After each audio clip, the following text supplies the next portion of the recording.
Ladies and gentlemen, welcome to the ATS Virtual Fair. Thank you for taking the time with me today.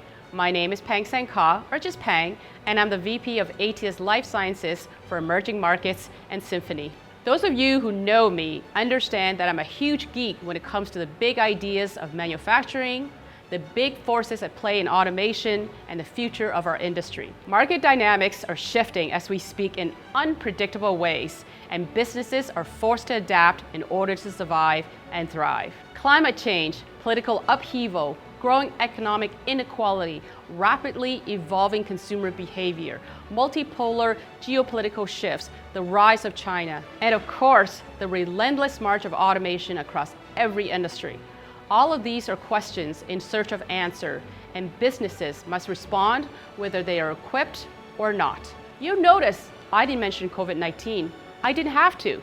The pandemic has merely accelerated trends that were already in motion. It is a cyclical feature against much more powerful secular forces. The economist Joseph Stiglitz recently wrote that COVID-19 is accelerating the development and adoption of new technologies to automate human work. 2/3 of companies around the world took the cover from short-term pressures afforded by COVID-19 to automate as much as they could, and now they're doubling down. If I seem excited by all of this unpredictability and change, it's because I am. Wrapped up within these massive and often unprecedented forces is opportunity. Sometimes this opportunity takes the form of incremental innovation, as we have seen with automation over the past several decades. Sometimes it's rampant creative destruction, as with entertainment, transportation, photography, and some sectors of manufacturing. Either way, the key for any business is adaptability.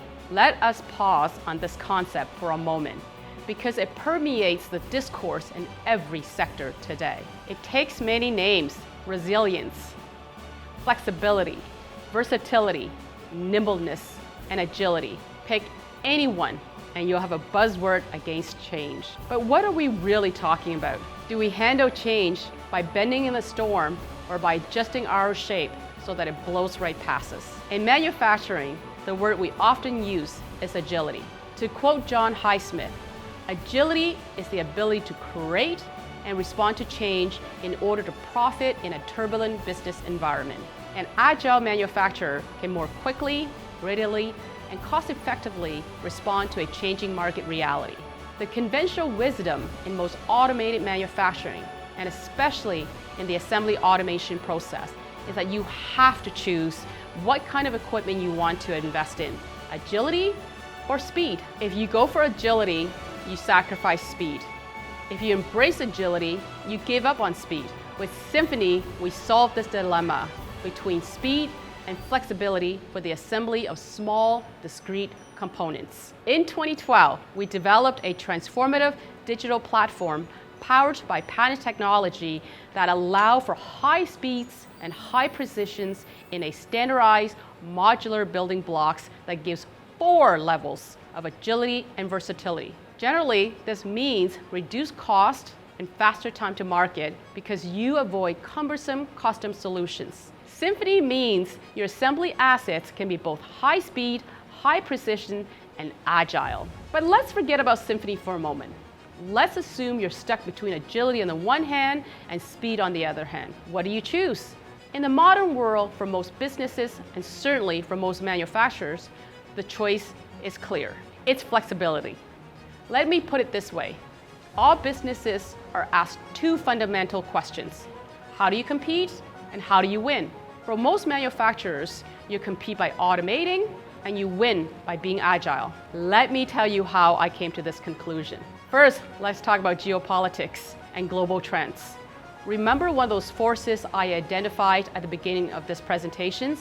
The rise of China? China has become a global economic superpower over the last 40 years, in large part by utilizing an enormous national pool of cheap labor to manufacture the world's goods. It was a no-brainer for many Western manufacturers to offshore their production to countries like China, where an ever more complex series of products could be made cheaply, quickly, and hassle-free.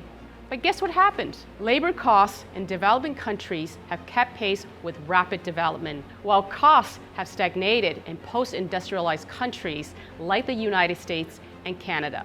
In China, wages are rising by 10 to 15% per year, the largest migration of humans that has ever occurred in our history. The moving of millions of Chinese from the country to the cities is now nearly complete.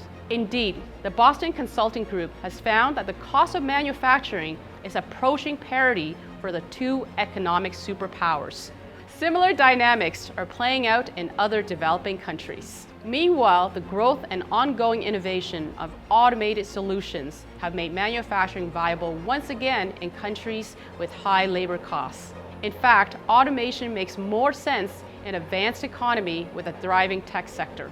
COVID-19 has accelerated this trend, especially for medical and pharmaceutical products. In Canada, for example, the country currently has zero capacity to produce vaccine and most medical equipment such as PPE.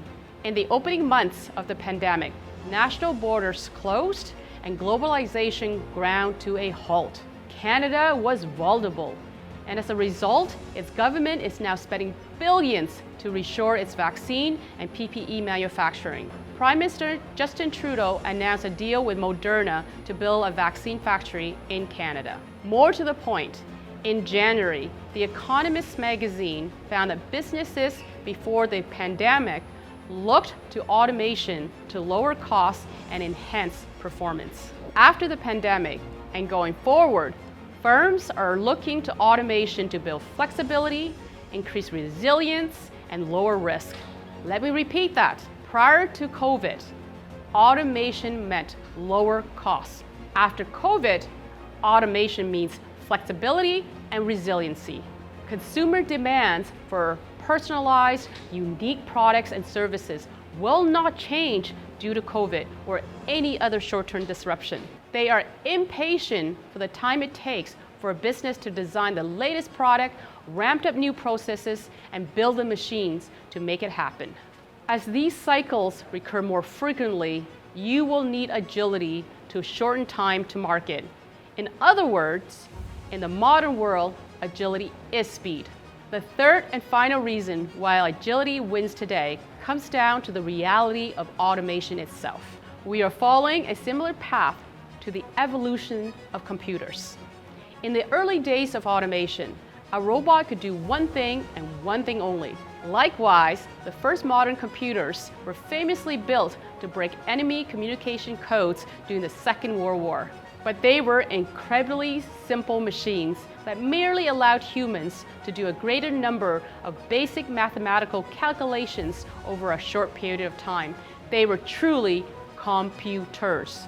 And though they became smaller, faster, and more reliable, it took decades for us to understand the true promise of computers, that their computations were just a bedrock of a whole array of functions that undergird, connect, and enliven the world we live in today. But think of how that happened.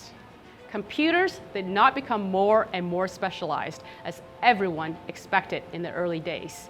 They became more and more agile. It's a cliche to say that the smartphone in your pocket today is more powerful than the guidance computer on the Apollo missions to the moon. But we take for granted the fact that your phone is capable of far greater breadth of tasks. Yes, it can calculate a linear trajectory quite faster than the Apollo missions. But far more important than its sheer power is the fact that you can order pizza, chase Pokemon Go creatures, play chess at a grandmaster level, watch movies, and connect by video to the 2021 ATS Virtual Fair. All instantaneously, without changing size, adding modules, or being restarted. Now consider automation. What is the future of machines? Are they going to become more specialized and product specific? Or is each one going to become capable of an ever-increasing number of tasks? Just like the personal computer, the smartphone, and whatever comes next, the future of automation is agility without sacrificing speed. So let me repeat that. The future of automation is going to be flexibility and speed. Everyone in advanced manufacturing wants flexibility, adaptability, and versatility, but often believe that they have to trade off with high speed. Guess what? Future is here at ATS. We are making it happen with Symphoni. Symphoni is for manufacturers who see that the world has changed and who want to invest in a scalable technology that is flexible, fast, and precise. It's for those who want a single machine to assemble multiple products or processes, or want to invest in depreciable assets that allow them to quickly adapt to changing market conditions like we saw in 2020.